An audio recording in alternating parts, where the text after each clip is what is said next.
So we're almost at the end. I think we need three extra chairs for our final closing panel, which will be looking at the perspectives of the donors and implementers on the full 5 years of the flagship multi-partner facility, and a sneak peek ahead as well at the ICR Global Gateway Facility. So we're going to hopefully create some inspiration, create some concrete suggestions, including no short inception periods, and get the thoughts. So this is going to be fairly rapid wrap up, and then we will head down to or up to the reception. So for our final panel, I am pleased to welcome to the stage Paz Velasco Velázquez, who is Head of Unit in Trade, Investment, Climate, Entrepreneurship and Value Chains in DG INPA, the European Commission. Yvonne Chileche is Officer in Charge of Strategic Policies and Partnerships, again from the Organization of African, Caribbean and Pacific States. We have Angelica Frey-Odenberg, who is Head of Global and Sectoral Programs, Sustainable Economic and Financial System Transformation at GIZ. And finally, Arsène Renfroula is Deputy Head of Department for Sustainable and Inclusive Economy at Expertise France. So, that was magic. I thought there wasn't going to be a chair behind me when I sat down, so fantastic. So let's start.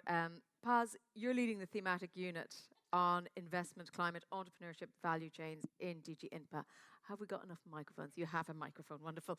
So just tell us, what was your very initial vision for the ICR facility, and how is that vision matching up today?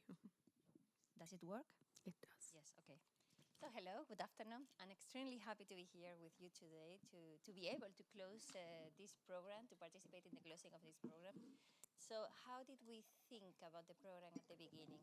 At the beginning, we thought more of a traditional investment climate, business environment reform program. So, you know, the kind of technical assistance program that you have more on the general issues and more a traditional vision, traditional scope of a program. Over time, we saw, and this is very interesting, the previous session, because also we saw the potential of the team. We saw the potential of the Team Europe.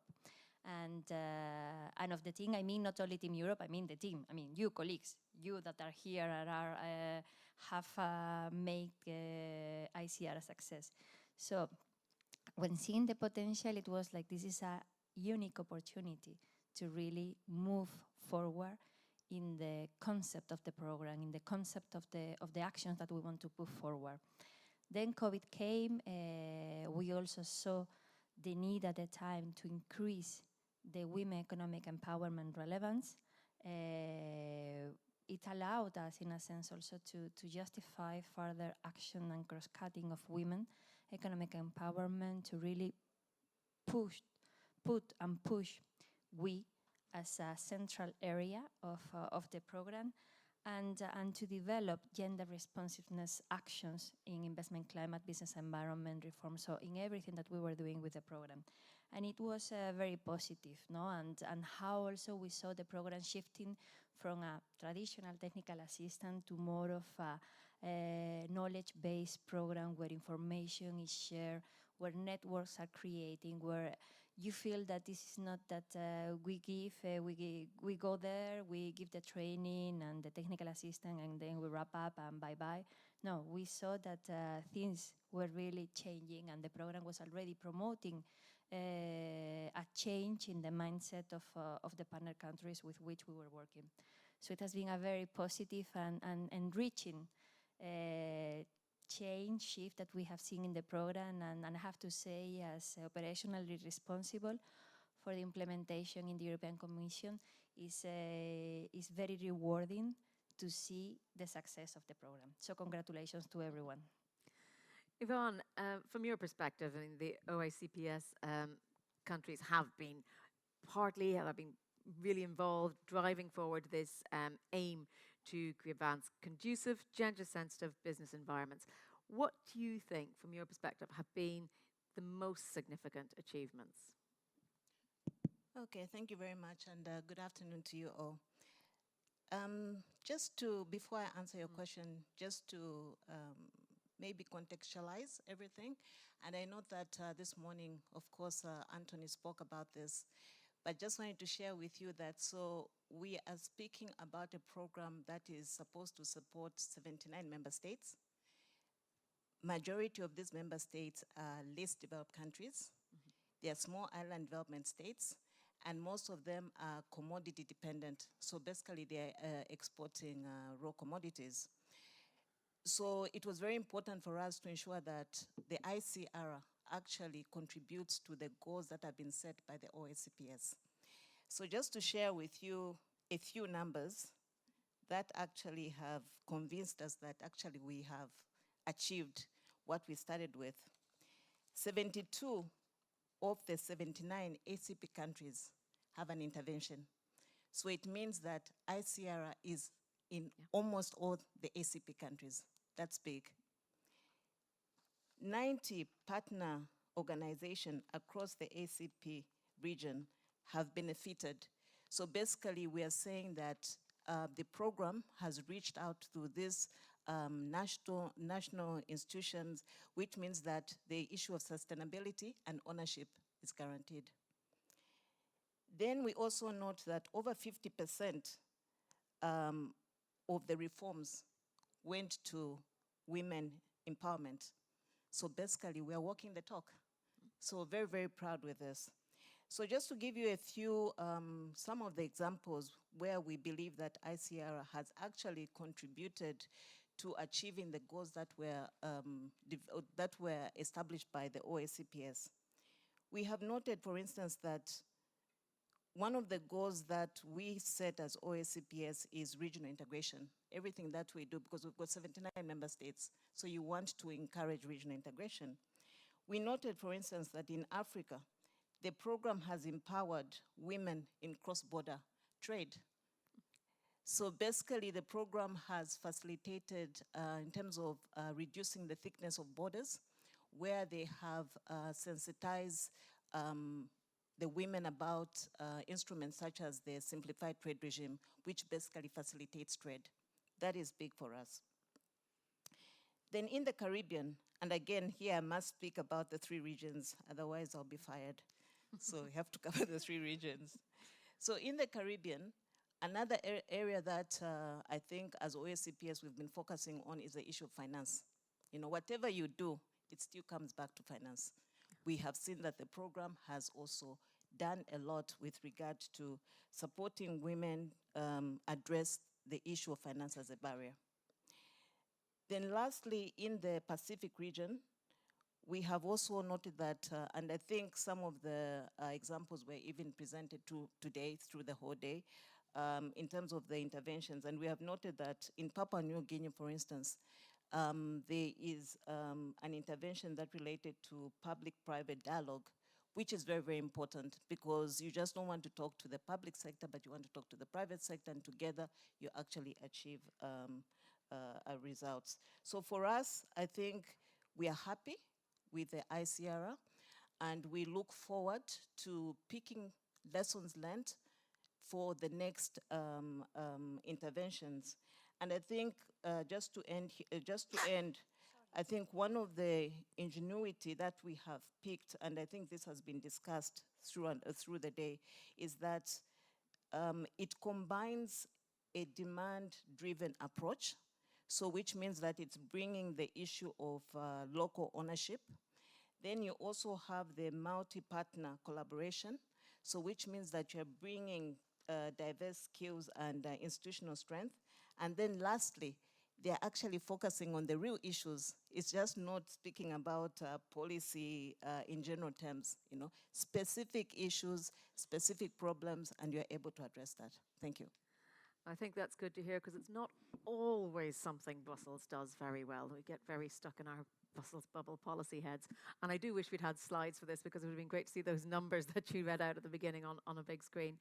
But Angelica, so I mean, the ICR facility is one of your big flagship projects, and the title today is From Coordination to Collaboration. So listening to all of the conversations today, all of the discussion in the different groups, what strikes you as maybe a single key element, or pull out one or two elements that allowed it to function so well when you think 4 donors, 4 implementing agencies, 3 global regions, which, as Yvonne has highlighted, not all featuring exactly the same issues?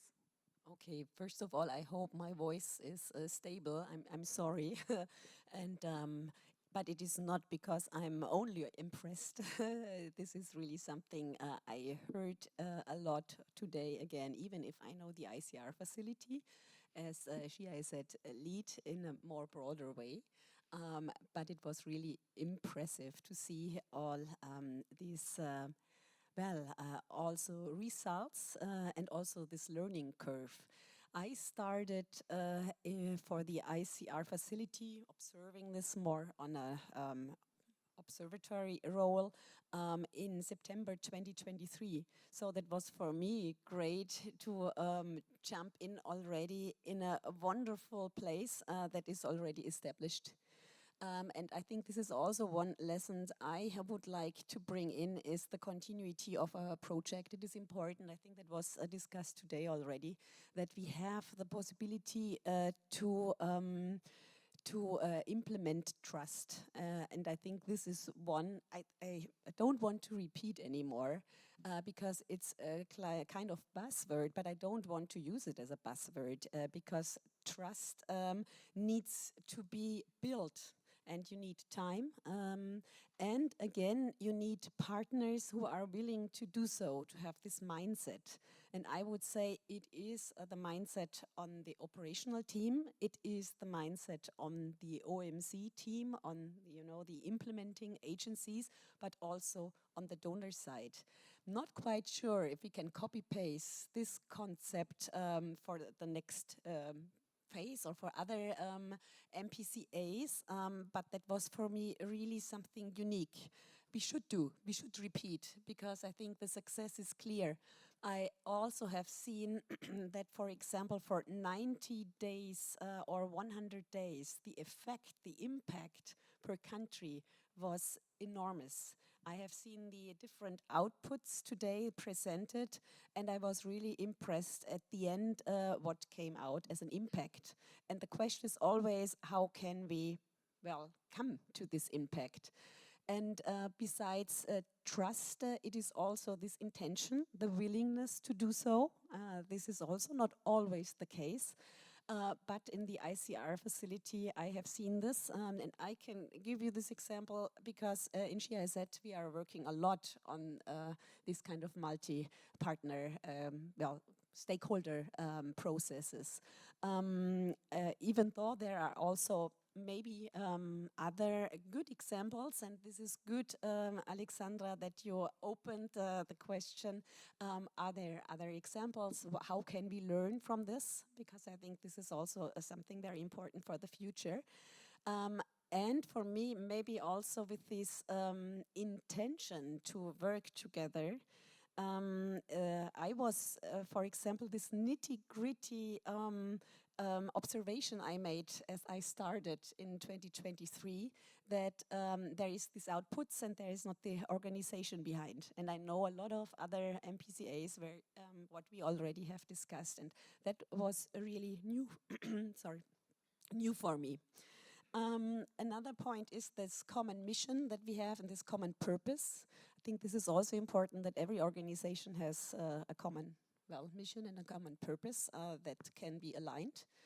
And it is also important to balance the flexibility we have in the ICR facility with some clear standards, like a monitoring system, like a results frame, like a communication scheme, and other important instruments that could be more streamlined. I think this is important to have this orientation and this compass. And again, this good governance structure we just mentioned with the steering committee that was also very trustful and very, how can I say, aligned. And the OMC, where we have as implementing organizations our technical expertise to come in and to give an orientation as well as with the technical team. that was really unique for me. The strong leadership, I would say yes, but it is not a strong leadership of one organization of the GIZ. I think it's for all these parties who are collaborating in this team.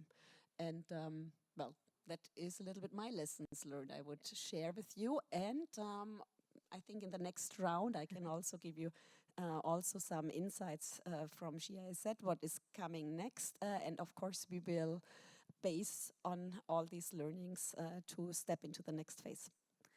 Thank you. So, Arsène, Expertise France point of view, what have been the good practices you've seen? You know, these programs are trying to tackle a sustainable and inclusive economy for all. So, what do you see is good that could be replicated? But save your powder, because I will do a final round on the Global Gateway side afterwards. Okay. Many of the things have been said by my colleagues, but one of the lesson learned is that we can build something valuable without trying to have these classical projects.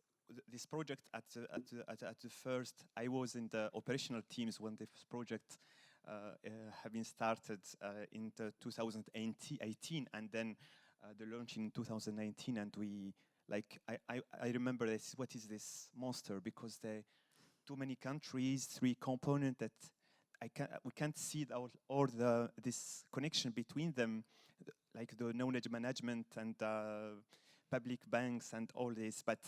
And I remember that this project for me was like a one-stop shop, and then we have this demand-driven from the member states for the organization, and then we go on. But this project was beyond that, was really something that helping our partner countries to structure strong basis on how to improve investment climate, and also how to involve them to be the key players in this reform. So the good example today is in this closing panel, in this closing event, we have like more than 50% of the participants of the panelists are from the beneficiaries, as not just from the team and from the experts. So for me, it is what we should do. It's how to build something that has sense, how to shape all our strengths into one identity, is the identity of the project. We are not Expertise France. The team is not Expertise France, is ICR team. So even we are labeled like Expertise France at GIZ, the first label is the label of the project. I think this is one of the key of the collaboration. Is to put in first the interest of the project, and forgetting for a while that we belong to organization. This is what MPCA it is. And I think the second thing, also this dialogue with the European Commission. We have like a strong commitment from our donors. There is also like a big team with this implication of the EU Commission that helped also the team to build this trust, and this also this accountability vis-à-vis of the beneficiaries, but also vis-à-vis of the Commission. And the third point, maybe it is also how the team starts this learning process from the beginning. I remember Yasmin talking about the knowledge management component with the British Council, because she was asking me about customs at that time, because I have like a background in customs facilitation like 4 years ago, and I was wondering how we can build all those blocks together and making something that have sense. And today we see it. It's not just an addition of layers of project, of actions, of technical missions, but also something for me that is really into shaping or reshaping and creating stories, changing stories within our partners. Thank you. Asan, you see your name has magically developed as you said your question. So I will give you the, The second half of the yeah. response. Well, I know we're running short of time, so we'll do a very quick round looking ahead to the ICR Global Gateway Facility. And I'm quite invested in this because I was lucky enough to MC the Global Gateway Forum when it was launched back in 2023, the very end of 2023. And we had the heads of state from so many of the countries involved.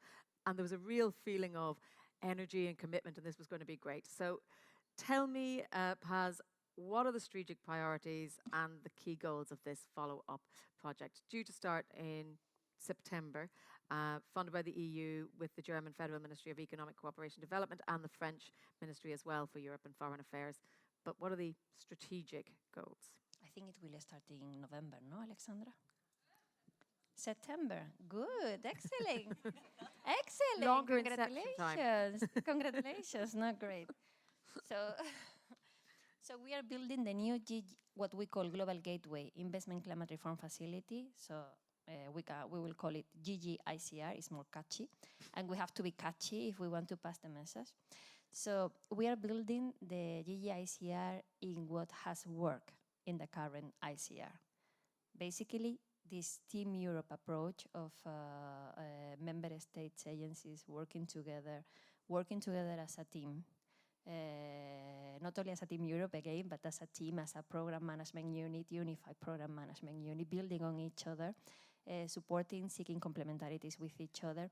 And we will have a focus on the Global Gateway Strategy. The Global Gateway Strategy is the EU strategy, so Commission and member states, to ensure to support smart connections with partner countries. So it's bringing additional investment, quality investments in partner countries to ensure that we are contributing to economic development and, of course, ultimately, poverty reduction. What we plan to do with the new GGICR is to focus on ensuring the impact of these investments. The impact of this investment, not from the point of view of the investor itself, but we want to ensure that these investments are bringing benefits for the population, for the partner country. So how to make sure that whatever we are doing with these investments money, with this infrastructure investment or whatever kind of investment we are doing, is bringing sustainable economic development for the partner countries. How we have to put in place or which investment climate constraint challenges and opportunities we should address and we should take benefit of to ensure that these investments are bringing what we really want for the partner country. So this is very basic, and this is for us. We think and we believe that the GGICR will play a key role. We also think that, and we also believe, and we are sure that we will achieve that, with the new GGICR, we will work very closely with other facilities that we have, like, for example, the TPSD facility. We have here Emmanuel, who will be leading the third phase of the TPSD. And we will ensure that this complementarity, so how we build on each other to ensure maximum impact. We all know that the global geopolitical and geoeconomic scenario is changing. We need to deliver. We need to deliver for the partner countries. We need to also deliver for the European Union. We need to show results. And we are sure that we believe that by making this connection, ensuring this strength in complementarities, we will get there. And let me finally add that, of course, with the new phase, we are not forgetting at all the role of women economic empowerment. Just a small out of this event, of course. Last week, I participated in a global international conference. It was mostly private sector, financial institution, big financial institution, big banking institutions. And there you realize, gender equality, we are very far from achieving gender equality. I mean, in the life, in the world that we are living, development cooperation, more of public sector, you don't feel it so much. We see here, we are 3 for 1. In my panel last week, I was the only woman, and there were 6 men sitting with me. But in the audience, the organizers, they were congratulating themselves because they had reached almost 30% of women participation. So there is still a long way ahead of us to ensure women economic empowerment, to ensure gender equality, and for sure the new GGICR will have a strong component on that. So we have to continue working together. So thank you. I'll find you during the reception and tell you the horror stories of panels I've moderated that have 0 women on them. Yvonne, as Paz said, it's about delivering for the partner countries. Tell me, what do you anticipate that the ACP countries are going to want from the next stage? Okay, so our relation with the EU is basically going to be governed by the Samoa Agreement. This is a partnership agreement which was signed in 2023. And I believe that some of the areas, priorities that have been highlighted in the Samoa Agreement actually align with what is in the Global Gateway. Paz was just speaking about the issue of investment. That is a provision that we have in the agreement, and currently the focus has been on getting investment in the area of critical raw materials, because as you know, critical raw materials is essential for digital and green transition. So that is an area that we are going to actually focus on. Another area that will be important, I think, is the issue of trade. The EU is ACP's major trading partner. So this is an area where we're also going to continue working on. And I believe that we'll be looking at facilitating trade and sustainable development, but also looking at how we can support regional trade initiatives. So like, for instance, in Africa, we know there's the Africa Continental Free Trade Area. Together with the EU, we want to see how we can support that initiative.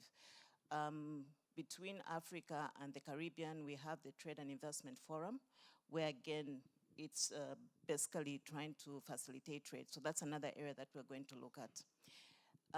Then the last area, I think, will relate to the issue of market access. And here we are looking at the new EU regulations on sustainability.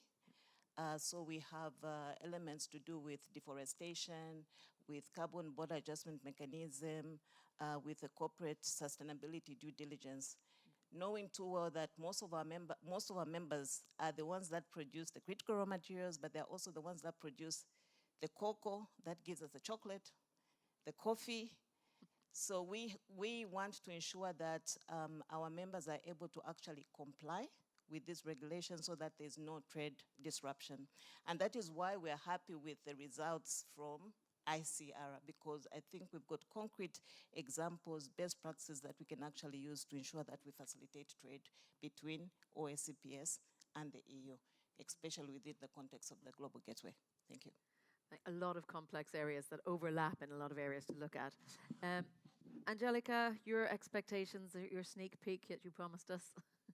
Yeah, thank you so much. And first of all, of course, we would like to continue this wonderful collaboration and make this stock take on our learnings.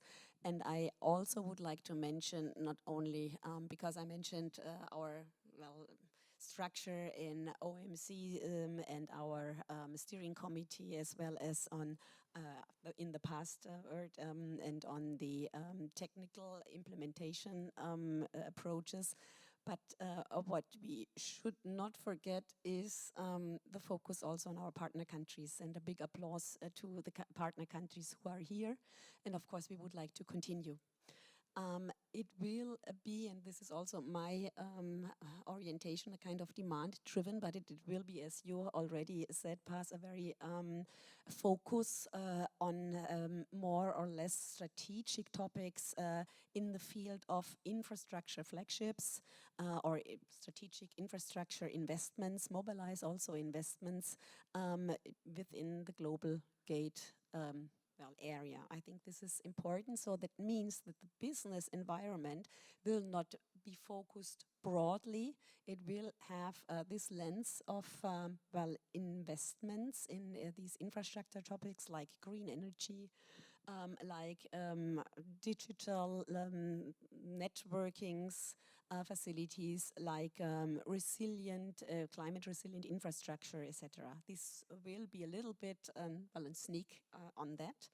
Second, for us, it is important that the ICR, and also as Shia said, is a catalyst for different other projects as well. We would like to combine and don't want to start from the scratch. I think this is also something we need to have a look on, to combine all these wonderful projects, what you already mentioned, and to know that we don't want to start a kind of standalone projects. It is embedded in a more enabling environment. For this, we also, of course, need I don't say stock take, but an analysis. I think this will be very important to understand that this ICR Facility Global Gateway will focus not on everything, but also what comes out from this stock take. And what is also important for me, and Paz, you just mentioned, and I put it on my list, it's the gender approach. I think this is personally very important also for us in GIZ, even though we know that at the moment there are wipes from special countries to eliminate the gender approach. And I think we should be a very strong, give a strong commitment to focus on this, especially as the ICR facility really has evolved a lot of good practices. I mean, Yasmin, you mentioned for the DFIs, for the other projects, we have so many good examples to showcase, and you continue to scale it up. I remember also Chris today mentioned the economic factor. I think this is important also to combine this, but that would be a very important pillar. Thank you. So, Asen, the poison chalice of speaking last goes to you, as I know a lot has already been said. But just in a nutshell, because I know we're short of time, give us your foresight and your expertise that you think is going to come next. I will not repeat what my colleagues have already said, but what we foresee as Expertise France is also how to be a strong implementing instrument to all the global gateway strategy, not only through the ICR facility, but also with all the soft measures that have been set up by Commission to the strategic corridors. So one of the works that we need to do, we have already started to do it, is how to connect all the support I will provide in with this project, but also in the other projects related to the Global Gateway, with the hard investments, and how to link them, how to be also a matchmaker to have also mobilize investors, mobilize private sector, and also mobilize all the value chain, all across the corridors, for example, all the actors and all the layers, public policies, transport, trade facility, economic empowerment, especially for youth and women, etc. This is all for us one of the credo that we and the challenges that we are already ready to face it. Well, thank you. And thank you very much to our whole panel. Can we have a round of applause for our closing speakers?